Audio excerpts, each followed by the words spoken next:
Did Rocketplane and Kistler part ways, or did they continue to stay as an entity even though you were entering into Chapter 11?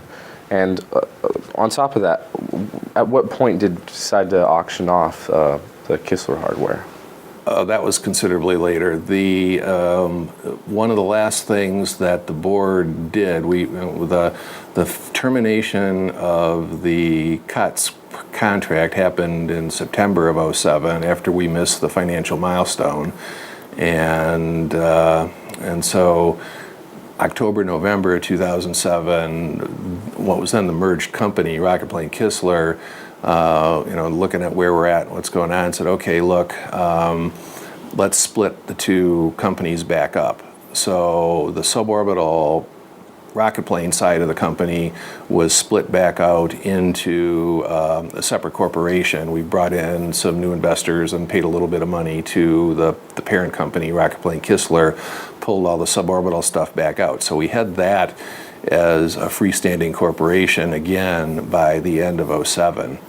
And we were, we had to lay just about everybody off, but the principals and the founders and Dave Faulkner, our chief engineer, we still had some people working on things, and we figured let's, try and ride this out, see what we can do in terms of trying to raise some money and work on the spaceplane program, because the Kistler side was a lot less clear in terms of what was going to happen on that. So we split the two companies back up, and that was when I was doing a lot of work internationally, because Wall Street was totally shut down. And in a lot of ways, it still largely is. 5 years after the start of the whole global financial crisis, there's still not a lot of this type of activity or mainstream support domestically. However, there is money in other parts of the world, and there's more interest in the part of large-scale investors elsewhere for getting involved in commercial space projects than there are here. Virgin's a good case study in that. They carried, Virgin parent company carried the bills for a few years and had somewhere between 100 and 200 million into funding the development of Spaceship Two and White Knight 2, but they were not going to carry it all the way, or chose not to. I'm not sure what the exact details are, but in any case, Virgin had to go to the Abu Dhabi Sovereign Fund to go raise $400 million to get the rest of the money that they needed for the vehicle. So if a billionaire celebrity with a global brand has to go to the Middle East to get the money he needs for a project, where's anybody else going to go? So I've been focusing really in some of the new capital markets in Europe and Asia, in terms, as well as doing this international spaceport development, which is something I've been working on for a few years now, and it seems to be actually getting some traction in several different markets, both in Europe and in Asia. And it's part of the whole value proposition for investing in the suborbital business, that you have a geographical spread of your flight assets, and you're offering a regional service for a regional market. In Europe, in Asia, and in the US, you're essentially splitting the vehicles up, and so there's one or two at a half dozen different places around the world servicing different regional markets, as opposed to the New Mexico strategy of concentrate your whole fleet in one brand new purpose-built spaceport, literally in the middle of nowhere, and expect the world to come to New Mexico.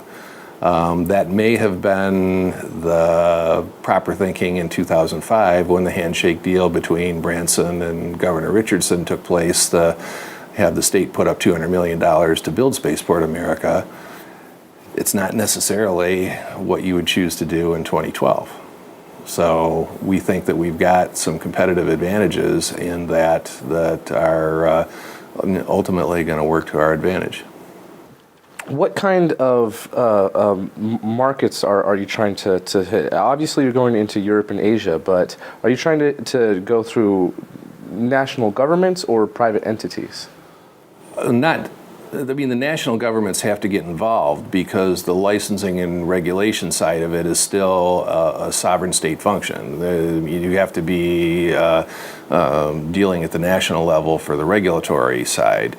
The partners that we're dealing with are more, it's a kind of public-private partnership where it's local and regional airport authorities, nonprofit associations, local investment groups, people that want to see space flight happen in their local area for a variety of reasons. In the case of Barcelona, the Catalonia regional government, Catalonia is one of the 4 or 5 regions of Spain, and they have invested over $130 million building a brand new airport just outside of Barcelona. It was originally an economic stimulus type of a business model but they built this brand new airport, spent a fortune on it. It's right on the high-speed rail line between Barcelona and Madrid, so it's literally an hour outside of Barcelona Central Station. Very easy to get to. It's in a kind of a regional agricultural and education town called Lleida sort of like, I don't know, like Detroit and Ann Arbor or something like that. You got the little college town just outside of the main city type thing. And they've got this brand new airport that has literally 2 flights a week. Not 2 airlines, 2 flights. And they've spent 130 million euro building this place.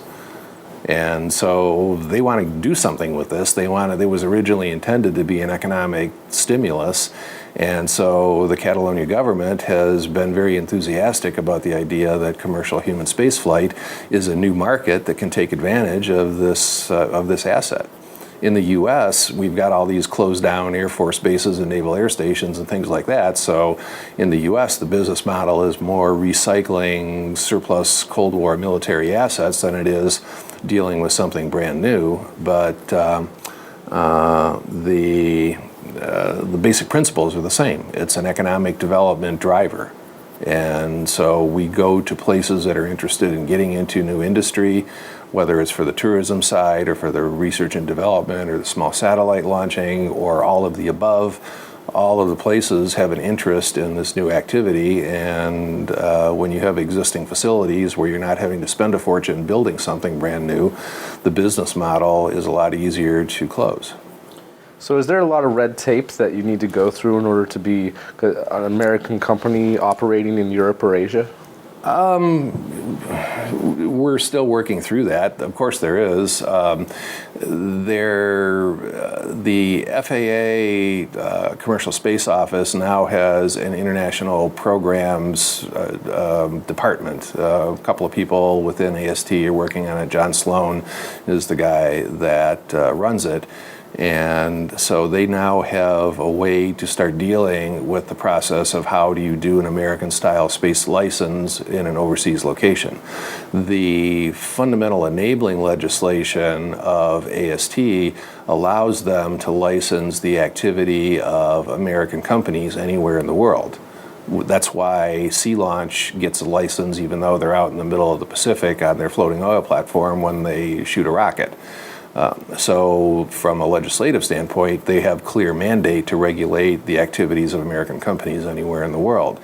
Practically speaking, you need to have what amounts to a dual jurisdiction, where the local authorities are putting together a parallel rule book that mirrors what AST has in terms of their regulatory system, specifically developing a fly-at-your-own-risk type human spaceflight regime like we have in America with the Commercial Space Launch Amendments Act. And so those things are now starting to be put into place. The export control issues with ITAR have to be dealt with as well. That's why both with us and then what XCOR talks about with their foreign locations, you set up an American-controlled operating company, and the physical control and custody and operational hands-on authority for the vehicle stays with American people or people with green cards that are approved for handling of export-controlled technology. The recent ruling in the case of Virgin about customers don't need to have a technical assistance agreement in order to fly in a vehicle is a good sign. It shows that the Department of Defense Trade Controls is starting to get realistic about spaceflight customers being okay if they're not an American citizen to come in and fly. So that's an encouraging sign. I used to make a joke that we could bring in foreign customers. We just have to put a bag over their head when they get in the plane. So not a particularly attractive value proposition, but it brings up the point that that's what you have to do. And so the issues are being dealt with. It's part of what we have to work on for the next few years, and there's a lot of work to do. But the general movement at the early stage is encouraging.